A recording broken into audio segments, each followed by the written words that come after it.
and good afternoon. I am Paul Kagabine, the Adult Programs Coordinator at the Garland County Library in Hot Springs, and joining me today is my co-host, Greg Wallace. Hello, everyone, and hello, Eli. He's our Adult Services Librarian. You may not see him often in these virtual programs, but you might have heard him if you checked out the Library Beat podcast. And That's he right. also does the collections curation for most of our adult materials, so he knows more about books than most people in the library combined. So thanks for joining us, Greg. Oh, thank you. And our special guest today is Eli Cranor, who is an Arkansas author who's been getting a lot of buzz, not just in Arkansas, but around the country. He's an award-winning author from the Dardanelle area. Is that right? Yeah. I'm actually in a little town called London. So we live on Lake Dardanelle, so right off the Arkansas River Channel. So yeah, pretty close over in True Grit country. Perfect. Excellent. And he is the author of several items, including the Don't Know Tough and the new release Ozark Dogs, and much more that he's going to tell us all about. But Eli, I really appreciate you joining us. And we have some questions for you. And if the audience watching live has any questions or comments, we encourage you to drop those on Facebook or YouTube or wherever you're watching, and we'll ask those at the end. But first of all, I want to turn it over to you and hear about your story and what led to all of your works and what's going on in your life. So, Eli. Yeah, man. Well, thanks again, Paul and Greg, for having me. It's been a wild ride, and I just also wanted to welcome y'all. Everybody always gets a kick when we do these Zoom things out of this space. They ask, like, what is this? Where are you? And so we bought this old house out on a lake, and we redid the whole upstairs. But the downstairs has kind of become the whole thing is unfinished concrete floors. So it's really the perfect kind of writing space. Like you've got over there, you've got like the map out of the next book, which I can just staple stuff on the walls and, hang some stuff. And you got a dartboard over where the dartboard go over there to, kind of pass the time. And so, yeah, I'm actually kind of sad about the day when we're going to end up finishing, this whole place out, because it's been a perfect spot. No AC though. So this time of year, it had been pretty warm. I wanted to show you guys this because this is kind of makes it when you look at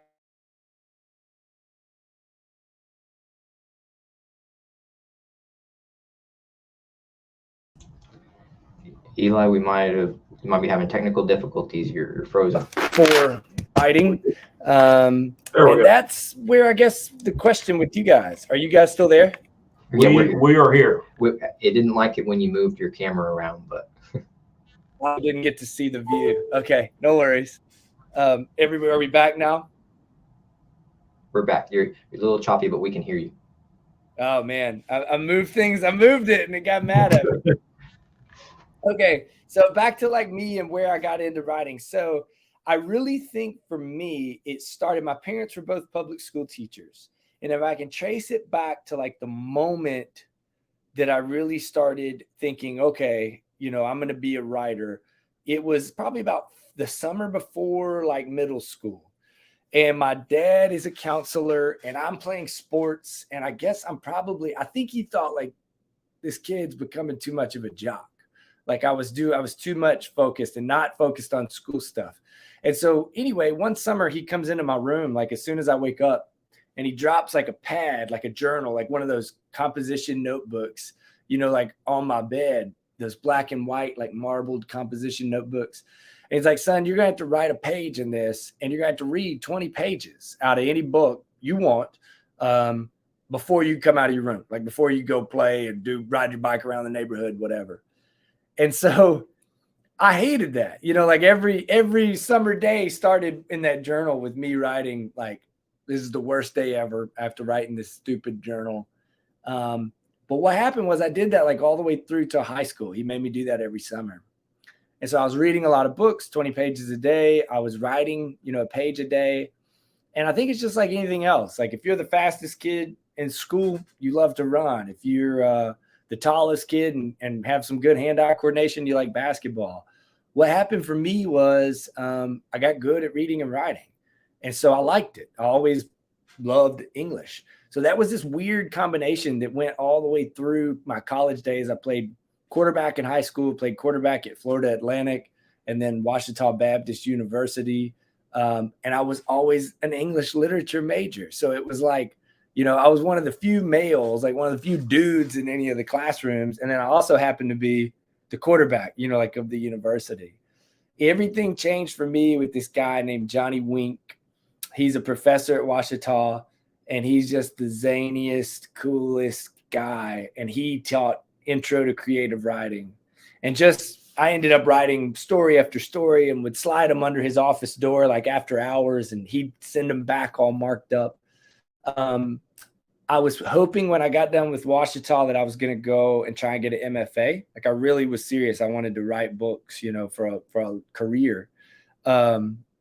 But this team in Sweden that was playing American football contacted me. And so I ended up going and playing that.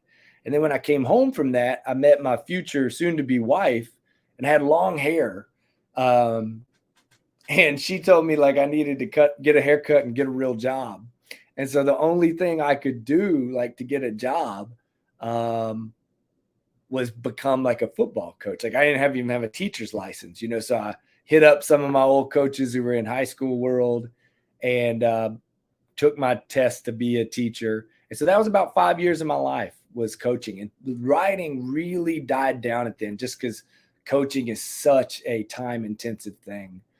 And then when I got out of coaching was when I really turned back to it, like just with a head full of steam. Like I'd been playing sports and coaching sports since I was 9. I got out when I was 29. So that was like 20 straight years of football. And when I got out of it, I had this hole in my life, like this football shaped hole, you know, that had really been my whole life. Like every year was getting ready for the next fall. Every week was getting ready for Friday's game or Saturday's game. And so I just kind of went at writing with like this crazy intensity of like, okay, I'm going to try and make this happen. And it took about 6 years. I wrote a bunch of short stories, started with short stories, wrote about 100 of those, wrote 3 failed manuscripts. I say failed, they were just like learning, you know, manuscripts. There's this great quote by Ray Bradbury where he says, "You're not a real writer unless you've written 1,000,000 words." And that seems pretty harsh, but I think what he means is, you know, a lot of people think you're going to sit down and write that first thing and it's going to be amazing. But writing is like anything else. You learn how to do it and how to do it well. Those 1,000,000 hours, I kept up with them in like a little moleskin, you know, notebook. It took me about 3 years to hit 1,000,000 words. And it's funny because, you know, Malcolm Gladwell's got that book Outliers. And he talks about the 10,000 hour rule, which is like, you know, it takes 10,000 hours to master something, guitar, photography, whatever you want to do. You gotta learn it. And those 10,000 hours kind of coincided with that 1,000,000 words.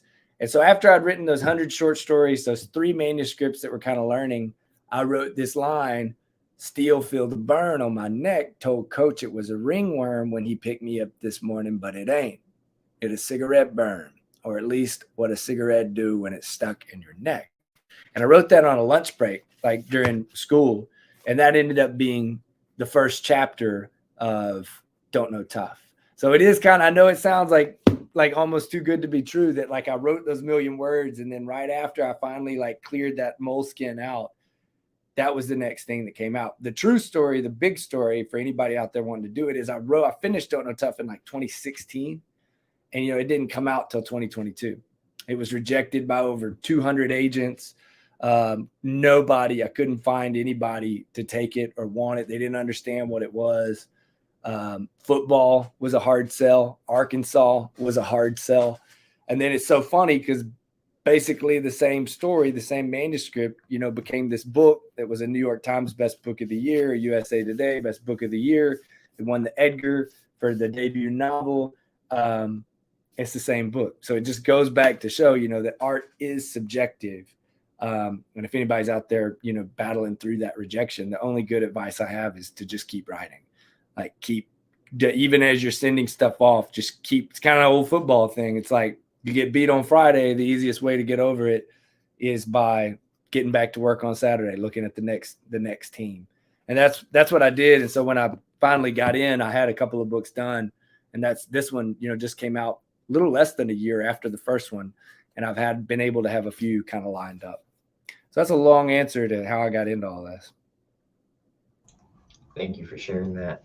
One thing that really stands out to me about your story is, a lot of times the stereotype is the relationship between the father and son when sports is involved and books are involved or any other hobby. He's pushing them more towards the sports and the athletics and like drop everything else. You need to, buckle down and do this. So I think it's cool that your experience, I hope that's inspiring to other fathers that, he was fostering a healthy relationship with your other hobbies, and that's been.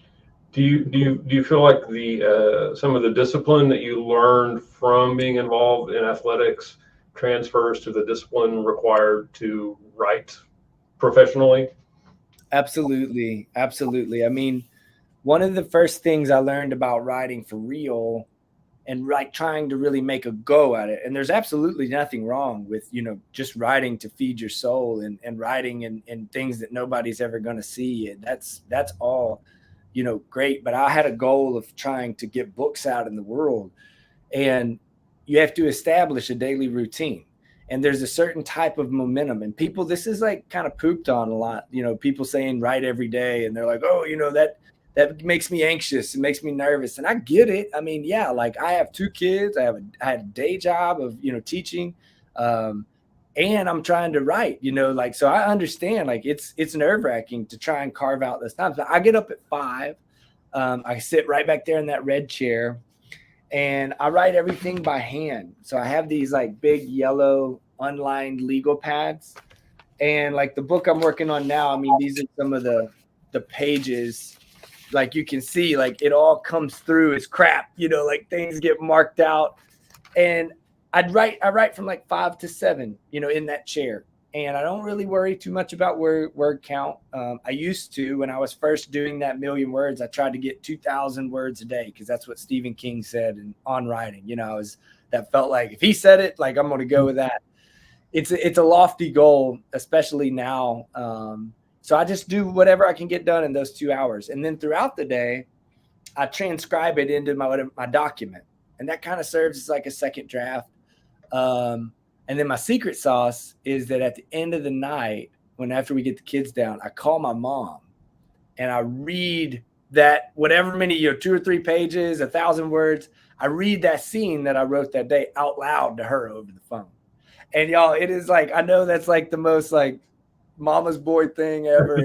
I'll admit it. I'll take it. But it serves this beautiful purpose because A, it's, reading out loud is great for editing. But then B, it also, so like I can hear things and like reading to a person. Like if you're just reading out loud to the room, it's different than really reading to a person and hearing where she laughs or where she gasps or where she, But the other thing, and this is the secret sauce, because it wouldn't work. If I read it to my wife every night, it would be horrible. Because she would have things, to say, and she would have issues with the work. So my mom just absolutely loves anything and everything I've ever written. Like every night when I finish, she just says, Eli, that's the best thing I've ever heard. And so I close the laptop down, I go to bed, and I'm thinking, oh man, this book's going to be the best thing. And then I wake up at 5 and start it all over again. But yes, there's amount of just because you don't always want to get up and you don't always know where the story's going. But if you sit down and come to it as a sort of work, as a sort of craft, as a sort of thing that's going to come to you if you're there at the desk or the chair with the pen in your hand. And yeah, man, nobody wants to get up at 5 and go do, squats or power clean or any of that stuff we had to do in college. And so, yeah, it all works together for sure. How does your bulletin board play into the process? Yeah, that's called, and I didn't come up with this title. guy named Jordan Harper, who I highly recommend. He won the Edgar a few years back for his debut novel called She Rides Shotgun. And it's this beautiful book, a father-daughter book, actually. And he's got a great new one out called Everybody Knows, about a black bag publicist in Hollywood. So that's like somebody like famous girl ODs one night, and they don't want it in the news, and she like gets her stomach pumped. Then the black bag publicist comes in to make it look like she had the flu, you know, or a stomach bug or something. That's a black bag publicist. And Jordan is a Missouri boy who is now a TV writer in Hollywood and writes these written novels. He came up with this term. It's called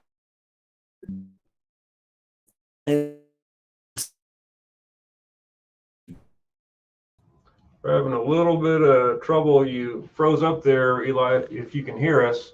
Are you guys still there? We're still here. Can you hear us okay?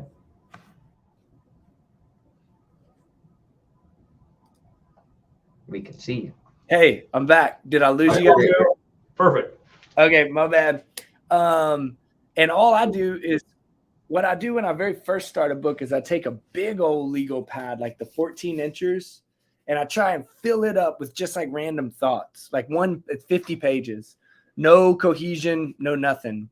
Then once I finish that, I'll go to the board and kind of like, you can kind of see like those plot lines, and I don't ever outline. I don't try to get anything down hard. I just kind of try to get moments. And once I've done those two things, the spirit part of the spirit board, and that's Jordan Harper's term, spirit board, is like, so that book I'm working on is kind of a father-daughter thing too. So some of that is like my daughter's artwork, and you try to just get like a vibe, you know, and you keep building the vibe. So that's how that board kind of works for me. Well, we can't see it close up, and you don't want to give away your secrets of your new book, but almost from a distance, it almost looks like it could be like football plays or something like that. Yeah. I mean, yeah, I think that all kind of, you know, being a coach, you have the big grease boards, the big whiteboards, and everything kind of, you need to see it. Honestly, like that's all part of that early process. But once I start writing, I never look at that thing again. You know, like it's like a cool thing to have on the wall. But it's like once you, and especially if you stay with it, that's why I say the daily writing thing, there is a sort of perpetual motion, a sort of momentum that comes from returning to that world daily. And so if you only do it, you know, once a week or something like that on a Saturday, it's hard to get all those gears moving and be back in that world. So again, not to put any pressure on anybody, but that's how it works for me. You mentioned reading aloud, and I think somewhere maybe in the acknowledgments to your first book, did you say that you read it aloud 200 times? No, I read it aloud twice to her. I got rejected by over 200 agents. Okay, I was getting that mixed up. Yeah, no, so I read it to her like as I'm writing it, like each day's increment. And then like this, the third book, so the book that that comes out in 2024, summer of 2024, June. It's and this is how weird publishing is, like how far in advance everything is. So like I just turned that book in for like its final draft last week, and then that book comes out a year from now in June 2024.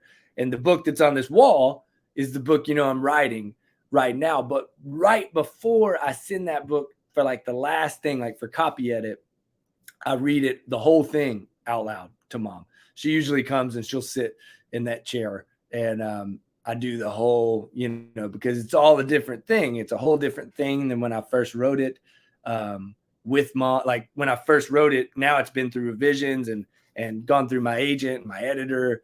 And so it's a different book. So to hear that whole thing, like all the way through, and I also do the audio, or I've done the audio books for both of these first books. That's what I was curious about. I listened to a little bit of, I was trying to finish Don't Know Tough before we did this, and it takes longer to listen to the audiobook than it does to actually read it. So I did not listen to the entire thing, but I was curious about what your experience of reading it for the audiobook was like. Did you have to audition for that, or was that like part of the deal? Like I'm reading this. No, man, I definitely had to audition. They did not want me to touch that with a 10-foot pole. just because I think of, a couple of things. One, authors are authors and voice actors are voice actors. So you've got these people who have learned their craft. They've put their 10,000 hours into learning how to be a voice actor and narrate audiobooks and other things. So they didn't want me to do it. I was dead set on doing it, especially for Don't Know Tough, because of Billy, my protagonist, a high school running back. He has this very unique vernacular, which was something that I'd come across throughout my coaching career. And it was something I tried to get right. And I thought it was specific for Arkansas, for even this place in Arkansas. He's a sawed off white boy with tree trunk thighs, but he listens to hip hop music. His dad's big Dre fan. And so he's from Eastern Arkansas originally. His family's from Eastern Arkansas. So it's this kind of melting pot, which I saw a lot, when I was coaching, that creates this unique voice that I thought was central to like an Arkansas, this age group, this socioeconomic slice of kid. So the last thing I wanted was some dude from Texas doing some Southern accent for this kid and, absolutely messing the whole thing up. So I read like the opening chapter and sent it in to them for the audition. And they were like, and what the funny thing was they thought that was me. Like they thought that when I was reading in Billy's voice, they were like, okay, that's unique, but can he do like a third person narration? Like a professional narrator's voice? And so I had to do that, and I had to do the girl characters, and like they had to hear it all. And then finally they let me in. And then what was cool was that one did well enough that, they called wanting me to do Ozark Dogs. I don't know that I'll do it anymore at this point. Unless the book like really lends itself to it, because it is excruciating. Like for Don't Know Tough, we were in Memphis for 3 days, and I did over 24 hours worth of studio time to get like the 8-hour audiobook. And then luckily I was able to do Ozark Dogs in Little Rock. So I had like a month or a couple of months, and I'd go on like Saturday and just do an hour or two here and there. And that was a lot easier on me and my brain and my vocal cords. Were there any scenes that were particularly challenging for you to recreate as a voice actor? Yeah, let me tell you, like the Don't Know Tough was particularly interesting because Billy's scenes are narrated, or they're first person present tense, and his voice is not my voice. So I would have to be in character with Billy's voice. And then there's one scene in particular where he's in the coach's office, and Bull, who's an assistant coach and has like this kind of gritty old man Arkansas dialect, he's in there. And then there's Sheriff Timmons, who again, kind of in my mind, has an older man, male Arkansas voice. And then there's the Principal Bradshaw, who again has, so there's these three like very like sliced, very close, very thinly different.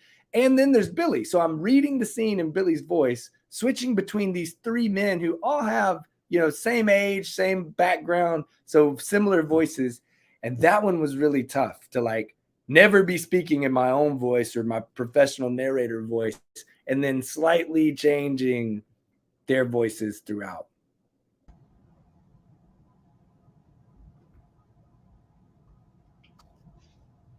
You guys there? We are. You mentioned that some of these characters are kind of typical Arkansas type people that we would be familiar with as Arkansans. Have you ever gotten any feedback from anyone maybe outside of Arkansas saying, well, this is just too Arkansas for people outside to understand it? Do you know what I'm saying? Yeah, I get it. And I get it on both ends. And so I always do, whenever I do interviews, I push. Donald Harrington had this great thing about saying that, people from Arkansas are actually called Arkansasiers. And I loved it because, and we know, that's not what anybody says, but I always say Arkansasiers because of what he said. And what he said was there is no Kansas in Arkansas. So we're not called Arkansas, so we shouldn't be Arkansans. We are actually Arkansasiers. So when I get Arkansasiers who reach out to me, a lot of times, you know, they want to reach out, and they've got some things that what people love is like seeing the real places. Like Eden Falls Cave is a real place in Boxley Valley. There's all sorts of those kind of peppered around. In Ozark Dogs, like Gumlog is this little community right outside of where I live. It's where my parents-in-law, father and mother-in-law live. People love that. They're not always too keen about like the stereotypical Southern things. And, you know, I understand that, you know, it cuts both ways. I see these things in real life as a teacher, as a coach. I've seen the sort of trauma that I'm talking about and writing about. And at the same time, I understand like what I guess the Arkansasier's opinion is like, you're not making Arkansas look too good. You know, like you're putting Arkansas out there on the map and it's not looking too great. And I always say like, it's not my job to make it look great. It's my job to try and tell the truth, the good, the bad, and the ugly.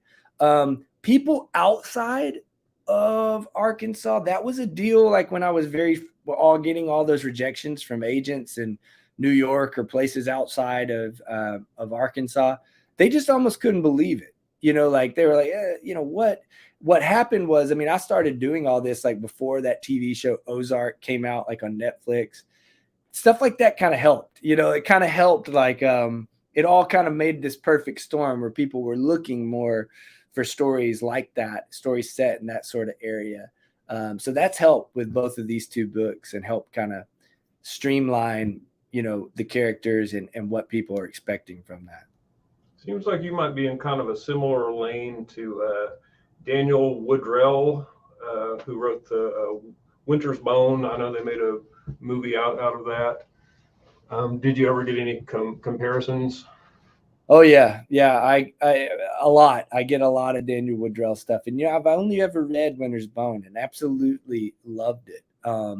So we were at a bookstore called Pearl's Books in Fayetteville, like right around the time Ozark Dogs came out. And somebody brought that up and he told the coolest story about like when Daniel Woodrell was up there early in his writing career. And he was like running up and down Dixon, like passing out like loose papers of like short stories. I can't remember what he said he had, a manuscript, something, he was trying to get in these bookstores and things. And that made me feel good, because I remember how I was in that same boat, and now Woodrell's like a legend. And I love Reed Ollie and Winter's Bone. I've reread that book, but I guess there's a part of me that's scared to read too much of his stuff, like just scared that our stuff's already so similar, that it would seep, through osmosis, those would become something that seems too similar. We just got a comment from a viewer. HC says it's the specificity of the place that's attracted to the books.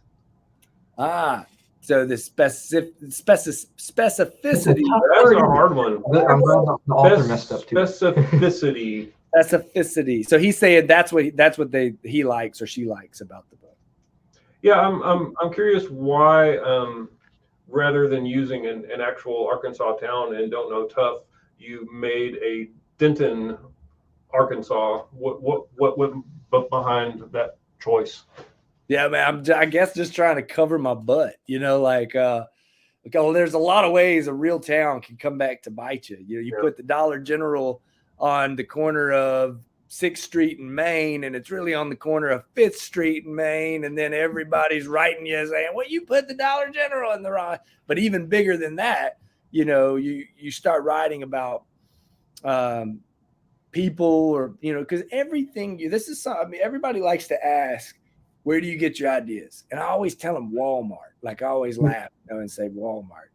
But the truth is they come from everything. Like an idea could come from this experience right here. So if, a couple of years from now, y'all are reading a novel of mine about two guys with a virtual book like background, and all this stuff, then you're like, whoa, that looks kind of familiar. Like, well, of course it does. Like I am a sponge. A writer is a sponge, a novel, and you take it and you bend it and you weave it into a narrative. So doing that with fictional places is just that's what you do with characters. You change the color of their hair, you change the the sex of who maybe a guy who really has made an impact, but you don't want it to come off to you, because that way you're writing from a real place. You have kind of a blueprint. So again, the beginning of the book always says, this is a work of fiction, all people, places. And it's a story you're using. I always compare it, like in Ozark Dogs, I compare it to, I don't remember the exact word I use, like a children's story, almost like it's meant to, there's a purpose, there's a story, but none of it is to be taken literally. Like none of it is to be taken as factual. I'm sure some people and places and things are more closely rooted to their source material or inspiration than others. So can you give some examples of some that are just straight ripped from your life, and then others that you had to take more creative, artistic influence on? Yeah. I'll give you the best one. The best one is the character Old Bull from Don't Know Tough. So Bull is the assistant coach. He's kind of the yin to Trent Powers' yang. So those who hadn't read it, Trent Powers is the head coach, young guy, new in this small Arkansas town. He's actually from California, so he's a fish out of water. And then you've got this guy, Bull, who's the assistant coach, who's been there forever, knows everything about it. He's kind of trying to help Trent. When I was my first year coaching in Arkadelphia, there was a coach named that we called Bull. His name was Eric Hart. And Eric Hart, he came to that same reading that I was talking about at Pearls in Fayetteville. So he knows, I think he gets a kick out of it being. And so you just kind of got to kind of look and see, like, okay, well, like a guy like Bull, he'd get a kick out of being this, because Bull's kind of like a hero, in that book, or at least the closest thing that there is.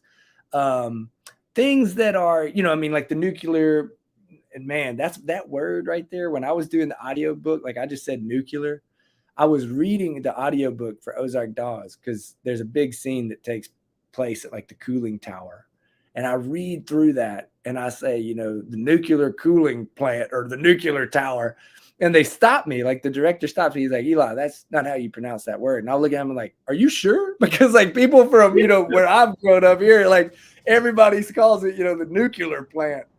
And I took a lot of liberties with that. Like I imagined that being like, run down and it made a ghost town, and I mean it was all fabricated and stuff, but it's an example of taking something that's right out here in our backyard, using it but really twisting it up.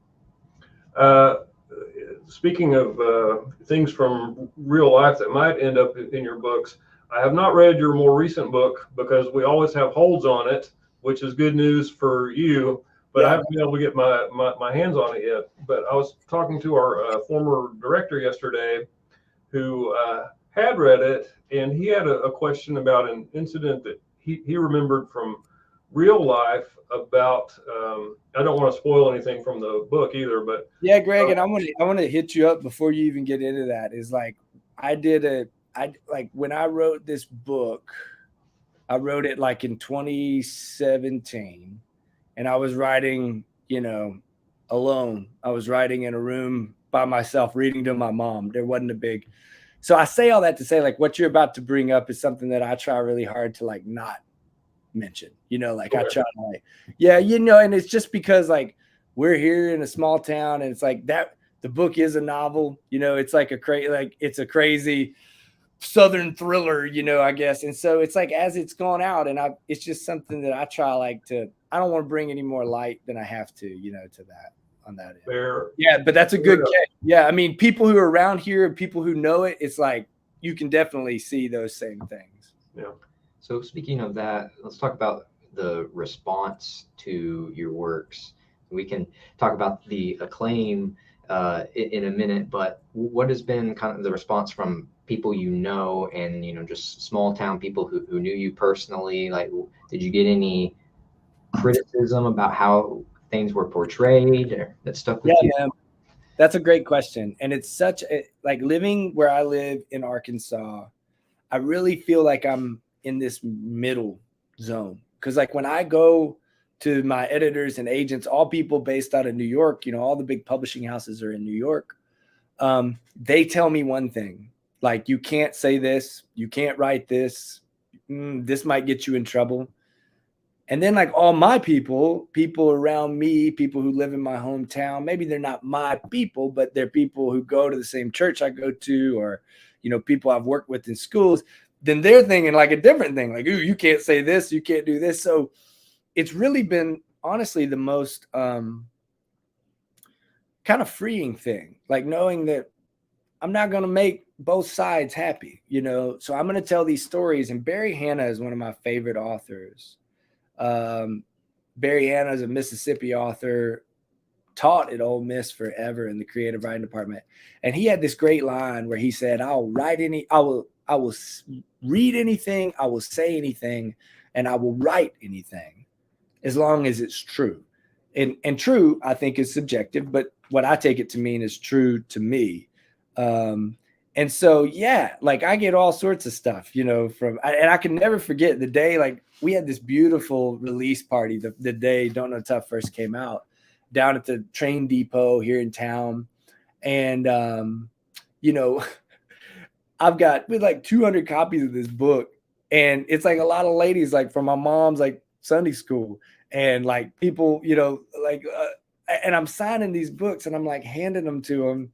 And they're like, you're going to be the next John Grisham. And I'm thinking, you know, like John Grisham stuff is pretty PG-13, you know, and this is not, you know, it's not. It's so, but, you know, much to my surprise, all these different things that I've just mentioned, I haven't really had, you know, people generally, I think it's just kind of like, mostly what I get is like people in Arkansas are just kind of excited to see like an Arkansas boy do good. Like that's generally what I get. It's either that or they hadn't really read the book. It's one of those.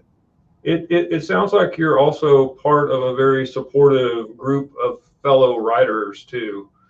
Could you talk about that at all? Yeah, we call ourselves the Arkansas Writers Drinking Club, the ARWC. And I will admit, it has been a while since some of them have moved away. Actually, half the group moved away to different towns, different states. But when I was first starting out, we did this thing where we would meet once a month. And it was really this kind of nice, like held everybody accountable. We'd meet once a month at the local bar here called the Old Bank. And everybody would bring, I think we had a cap of like 500 words. So whatever you've been working on that week, we would bring it. And then everybody would get a turn like around the table, and we'd read it out loud to each other and just kind of share it. So it was nice because you didn't have homework of like having to read everybody's stuff, and we just get a couple of beers and sit back and listen, you know, and then offer critiques. And it was really cool because we were very first starting out, all of us together. About the only guy who's still here in town with me. He is now the editor of our local newspaper. His name's Travis Simpson. And ironically and beautifully enough, he's got his own book that is coming out. I believe it's the summer of 2024. So really cool that, 5 years ago, we were all doing that. And that's like I said, how long all this stuff goes back. You know, when I wrote those acknowledgments, when I'd finished this book, you know, that was back in 2017, 2018. Eli, I was wondering if you could share with us the truth behind the blurb. Have you been hit up for blurbs lately? Okay, so you've achieved some success. Yeah, it's a stack. Now, to blurb a book, does that mean that you've actually read it? Huh? To blurb a book, does that mean that you've actually read the book? Okay, it's a great question. Yeah, because that stack back there, that's my current blurb stack. That's 6 books, and that's just the actual like hard copies of books. The ones that I have like from galleys and emails, I don't even know. But what I do is I have it kind of down to like this. If I know the writer, because I know what it was like, you know, like I know him personally, and I remember having to ask for blurbs. Or if I know the publisher, like if it's a verifiable publisher that I've, you know, it's Little Brown, it's Penguin Random House, it's whatever, or the editor. Like I got to kind of know somebody to say, okay, I'll do it. I don't just really take cold calls. And then what I tell them is like, I'm really busy. I've got a family, I've got a job, but I'm going to try and get to this. And so I generally will read a book for about 50 pages. And if I like it and keep going, then I'll read through and I'll blurb it. And some of them, I just, I don't like every book and I don't want to have to do that. So yeah, that's the secret to I don't know how everybody else handles it, man, but it is because you think about it, reading most novels is going to take what, 8 to 10 hours, more or less. And we don't get paid for that. It's just kind of like this pay it forward sort of thing. But you get to a certain point where it really becomes impossible, like with the amount of books that you're getting mailed to you and stuff. That's a great question, though. Where does that come from? Where you have like theories on it? I've just been curious. There are some writers. I mean, I look at a lot of books, in my job, and they all have blurbs, and some authors seem to be very prolific blurbists. And I've just sort of wondered, if they're spending that much time blurbing, when do they actually have time to write? So I was just kind of curious if there was any kind of backstory to the blurb world. And there's got to be some kind of marketing study where they know how effective they are, these endorsements from authors, since you see them covering the entire back of a book now. Like there's barely a summary, like 90% of the space is blurbs. So it's pretty and it gets the blurbus name on the book too. Mm-hmm. So I mean, there is an upside for doing it. Yeah, I didn't ever think. Yeah, you're right. I didn't think about that. Like there's a little bit of promotion involved on that side of it as well. But it is a bear. I mean, you're right. I mean, it's a lot of time. I when I first started doing it, I remember being like thrilled. Like, look, they're sending me books for free. Like it was like this really. So I think I've been trying to keep, like Zen mind, beginner's mind. Like keep that joy of just like it's cool for people to send me books. And I think if people understand, and if you just can't get back to them, you can't get back to them. So to go back to your feedback history a little bit, you mentioned a couple of times about how you went through about 200 rejections, finding a publicist. So what was it like when you finally had that breakthrough moment and got accepted? Yeah, well, it was really different because I had all those rejections and I had just about given up on Don't Know Tough. I just thought, all right, that's not going to happen. And what really was the straw that broke my back was I had redone the book, this final like revision, and I'd sent it out like in December of 2020.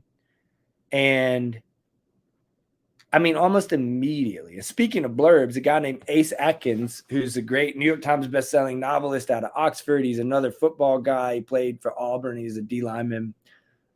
He read it and then he blurbed it. So I could like put it on the query letter, like to the agents, like, hey, Ace Atkins also said this. And so out of like, I probably sent like 30 of those, like at that last kind of ditch, and like 20 something of them all wanted to read the whole book, which doesn't always happen. They would turn you down like based on the letter.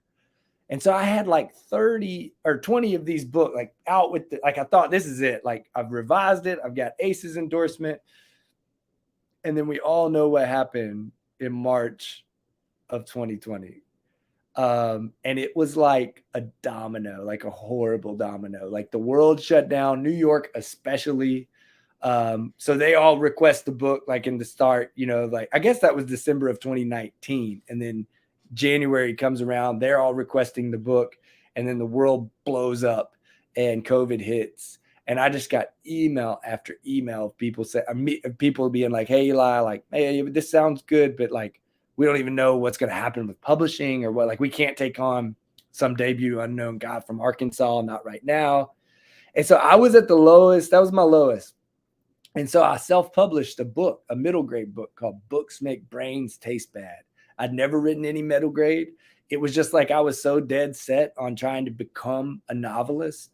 And I knew that like through my parents and me and being a teacher that I had some ends, to like get this book into some schools and try it. So literally I am behind that curtain where, like you're on stage in every elementary school in America, they got that burgundy curtain. I've got a zombie mask on. I've got this self-published book in my hand, and I'm getting ready to go out on stage and do this presentation to like fourth graders here in Russellville. And my phone dings, and it is a publisher who I had submitted Don't Know Tough. I completely forgot I'd done this like 6 months, previous to a contest where you didn't have to have an agent. The only rule was you had to have never published a novel through a publisher before. And they were emailing to let me know that I had won the contest and that we were going to publish, they were going to start a career. They were excited to talk to me about whatever. So I just like closed my phone, pulled the zombie mask down, and went out to do that. So the timing was just perfect. That's incredible. And then, so once the release happens, what was kind of the step-by-step after that? The reviews start coming in, the sales start coming in. Were you shocked, or did anybody give you a heads up like, we think this is going to be really successful? I really don't think anybody knows, I really don't think, they put so much money behind some books sometimes, and you see them and then just, they're gone, like 3 weeks later. So I don't think that they, where it really got real for me, I did get to do like a really cool book tour with both books, but for Don't Know Tough, I was brand new. I was going through Mississippi and Tennessee and North Carolina, hitting a lot of indie bookstores. And I made it down to Jackson. And there was, 4 or 5 people at most of this stuff. And that morning I woke up in the hotel room, and it was the New York Times had just reviewed Don't Know Tough. And Sarah Weinman was the reviewer. She does like the crime column. And she just kind of blew it out of the park, just had really great things to say, which led to her picking it as one of the best books of the year and all this stuff. And it was like at that moment, I've never gone viral before. I hope I don't ever go viral, but that's kind of what it felt like. Like my phone was kind of blowing up, and then for the last leg of that tour, every bookstore I go in, they'd have that. And I really feel like that was kind of the start, that was when that moment happened. So, without that, who knows what all the choices go into, like how that book gets on her desk, how she decides to pick that book, kind of like the blurbs, like what we were just talking about, talk about being inundated with things to read. And so, yeah, that was kind of the legitimized a lot of it for me. And I'll tell you, that's a big thing for authors these days. Because when I was first starting off and telling people I wrote a book, everybody's response is like, yeah, my uncle just wrote a book, and my aunt just wrote a book. And everybody kind of has, with the advent of self-publishing, which is great in a lot of ways. I felt like when I finally hit that New York Times deal, I was finally able to kind of, it was a moment where I felt really validated. Like, okay, this is becoming this has become what I wanted it always to be. We get requests from local authors on a regular basis who want to hold a book signing here at the library. And we've just had to say no, because it's so disappointing for everyone. I'll even see stories about pretty big time authors posting about how they can't get anybody to come to their book signings. Well, no one is going to come to this book signing unless they can have a large family. Right. Not to discredit the local authors, but if they're just exclusively self-published here and they don't have any reach outside of Garland County. Right. So what we started doing instead is once a year having a local author day, and just let them all come at the same time and talk about their books and do whatever kind of promotion they want to do. So that has worked out pretty well. And you would be more than welcome to attend one of those. Yeah, well, let me know. It's something that, and that's a beautiful idea, because it's such a dichotomy, right? Like, you never want to squash, somebody who is working and doing and enjoying and creating art, but at the same time, like, it's a different. I remember like going around, with my early copy of Don't Know Tough. Like, we get, this is an advanced copy, which I'm sure y'all get at the library. I had it of Don't Know Tough, and I go into bookstores and I'm trying to tell them like, hey, I've got this book coming out, and I'd love, Arkansas bookstores. And they had like such a fence built up, because I'm sure the same way y'all are, like they're inundated with authors, people who are, so it's just funny. You have to find a way. And that sounds like that day sounds like a great way to kind of balance it out and keep it all going. But I was going to say, like, yeah, I'd love to come to that. I've got this new gig this year that I'm really excited about. I'm going to be serving as the writer in residence at Arkansas Tech. So it's this cool thing. And for me, for so much of my life, I've been writing, but I've been teaching or coaching or whatever. And so, you know, people ask like what I do. I've never, like this past December, we were on a ski lift in Colorado, and this guy, we were talking, my wife was with me, and he asked what I did. I said, I'm a teacher. And my wife was like, no, he's not. Like, he is, but he's not. You know, he's got these other things. And so it's been really funny. This gig is, I'll teach a couple of creative writing classes a couple of days a week, and then the rest is to kind of be like an ambassador, you know, of writing and literature for our state. You know, it's stuff I was already doing, but I was having to schedule around a real, you know, all the different things that come with teaching in public school. And so I'm really stoked about that. And just to get back in a creative writing classroom, which is where it all started for me.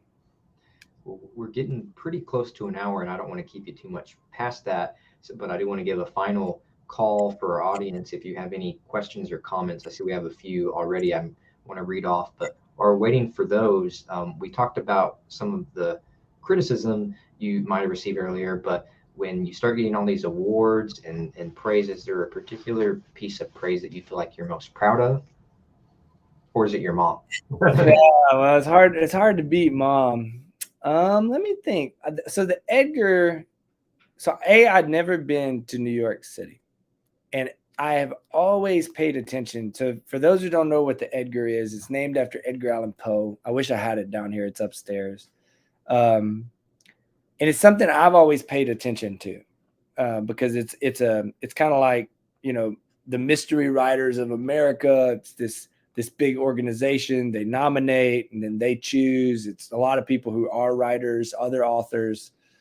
So I've always paid attention to it because generally the books that win the different categories are books that I'll end up loving. You know, I go find it and think, ooh, that's a good book.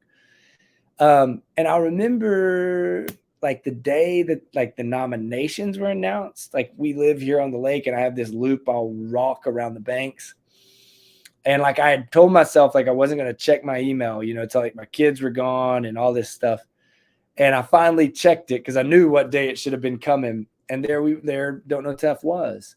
And so along with that, that just meant my wife and I were going to get to go to New York and be a part of this awards ceremony and be bumping shoulders with, you know, Michael Connelly and Laura Lippman and who's the British guy? He won an Edgar, and I really like Anthony Horowitz.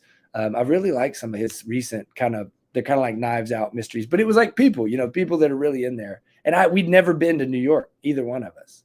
So like, it was always a thing. I've always wanted to go to New York, and we could have probably gone at different times, but I always told my wife, I was like, no, babe, like I want them to bring us, you know, like I want something that I do with the book world to get us there. So I was just happy to be there. And I was so happy to be there. And so like not thinking I had a shot in hell to win this thing, that I didn't write a speech. Like I didn't write like the acceptance speech, you know, like you see on the Oscars. And then I win. And so I literally walked up there and I told everybody that. I was like, you know, I don't know why I didn't write it. I think I like must have been superstitious, but here I stand in front of you guys and I'm literally speechless. And it was just one of the best, like we got to stay like 2 or 3 days and it was, that whole thing was cool. Now I've got to ask you the question I'm sure you get asked in every interview. TV, movie rights? Yeah, that's a great question, man. So Ozark Dogs, Don't Know Tough, and then the third book, which comes out June 2024, is called Broiler, and it is set in Northwest Arkansas around a chicken processing plant. All three of those right now we are under some sort of discussions. You know, so you can never say too much too early about any of these things. And also there's the big strike, you know, the Writers Guild is strike. So that has kind of put a little bump on everything. But you never know the way that stuff works. You know, somebody buys the option to do one of those, and that doesn't mean anything. It means, you know, they've got X amount of months or years to do it if they want to do it, you know, so it's a world I know nothing about. And my absolute favorite novelist of all time, especially crime novelist, is Elmore Leonard.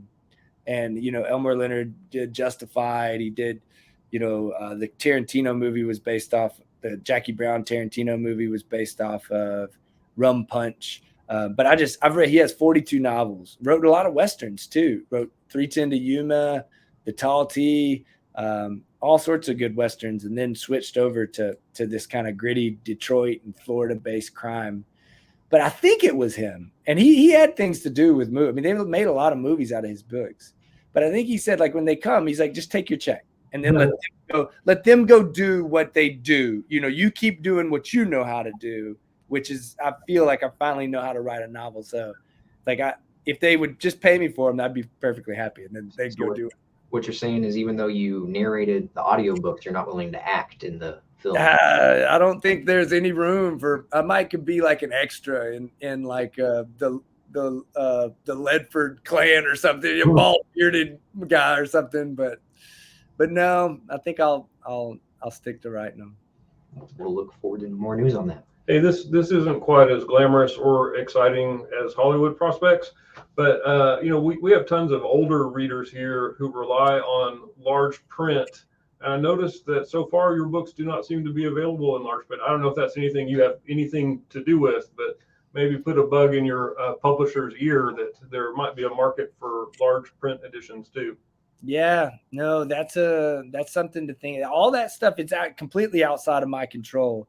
But it is always interesting. And like, that was something else something that's crazy to me is it's not large print, but we did sell translation rights into foreign markets into like 6 different countries, like Germany, Italy, France, Japan. And you guys tell me, like, you've read Don't Know Tough. You understand this strange dialect. How in the hell are they going to translate that into Japanese? You know, like, I have no idea. All right. Well, I'm going to give a few shout outs here from the public, and there's a couple questions. We have Elisa, who says she's looking forward to reading your book, and good luck with your next one. Thanks, Elisa. Tiffany says, hello from a fellow Washingtonian. Loved reading Don't Know Tough. The Washingtonian connection. Thanks, Tiffany.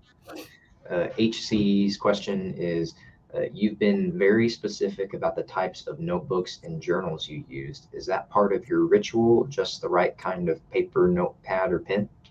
That's a great question. So I like the big ones they're called like the legal pad. And yeah, I'm real weird about it all. The legal pad, it's tops, it's got kind of that leathery it's not real leather. These are like the cheapest ones you can buy. I like them for the brainstorm stuff because they're big, you know, the 14 inches. And then when I write the actual words on the unlined stuff, that comes from, I think it's Bradbury again in his epigraph to Fahrenheit 451. He says if they give you lined paper, turn it sideways and, you know, write against it so that you're not like because when I'm doing this stuff in the chair in the morning, it's like the pure like digging up the creative juices. And so I like having no lines. And then my pens, where is the pen? Oh, here it is. And I have just boxes upon boxes. This is the only pen I use is the Blue Pilot V7. So just another, I like it because my handwriting is really crappy, but it writes really dark and pretty fast.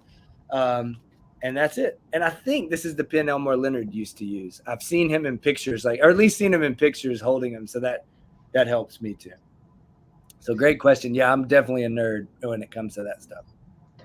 And then question from Jessamine, who goes against the old saying, don't judge a book by its cover. She says, cover art is part of what pulls me to new books to read. The cover art for Ozark Dogs is great. What was the process like picking the covers for both books? So I did get to have some say in that, which I don't think always happens. And it was mainly like, I remember they sent like 2 or 3 kind of mock-ups, you know, and then like we'd pick one And then they'd make some more mock-ups like based off of that one. And so it was like each time you'd pick a door, a couple of more doors would open until you would narrow them down.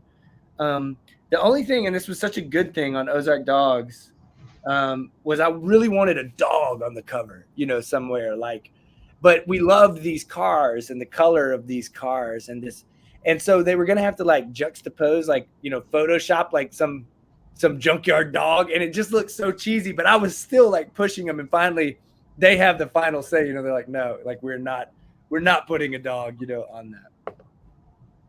But thanks for the love on the cover. I do like both of those covers as well. Great. Did you have any final questions? I don't think so. I think we've covered everything we could think of to ask you about, and you have been an excellent guest. Well, thank you guys, and I'm serious. This just everything from the setup, the program to the questions. I've done a whole bunch of these, and this was really good. Yeah, we loved having you. And whenever you're in Hot Springs and you want to stop in the library, we'd love to have you. Definitely. If you're down for the races, stop by here. Yeah, we do not have a betting window though. Not your own betting window. Yeah, I'm a big trifecta box guy. That's what I like to go with. Box and trifecta. Well, since you're such a big sports fan, do you want to give a shout out to your favorite teams, or are you afraid you'll burn bridges with your careers? This is the funny. So I know I have my Cardinals jersey on, and I'm really not like, sports were my life. But when I came home from practicing all day from whatever, like I was much quicker to like watch SpongeBob or read a book. And this lasted all the way. So I never really developed like true fandom, and especially like with the Razorbacks, because I was like, I'm playing college football, it wasn't on the same level, but I felt like, so I was playing when they were playing. So I just like the jerseys. So I'll wear a lot of jerseys, like as a style thing. And I'm bald, so I wear like the 5950, like flat bill caps and stuff. But I'm not a crazy fan for anybody, really. Well, before we say goodbye, I'm going to give you an opportunity to give your sales pitch, let everyone know where they can find you, buy your books, and what's coming from you next. Yeah, man. So I think the coolest thing about being named Eli Cranor is like there's nobody else named Eli Cranor. So it makes it really easy to find me, or find anything else that's out there. My books are available wherever you buy your books. So whatever works best for you, the library, just check them out. If you like gritty stuff. This is the funniest thing. The first time that the New York Times, you asked about the praise, they said Southern noir at its finest. So if that means something to you, good, then that's what these books are. But here's the funny thing. I didn't know what noir was.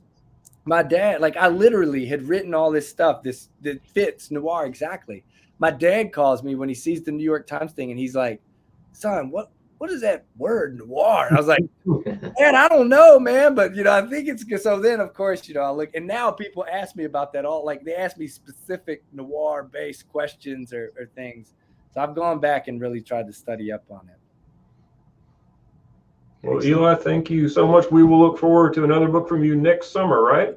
Deal. Yeah, June 2024, Broiler. Very good.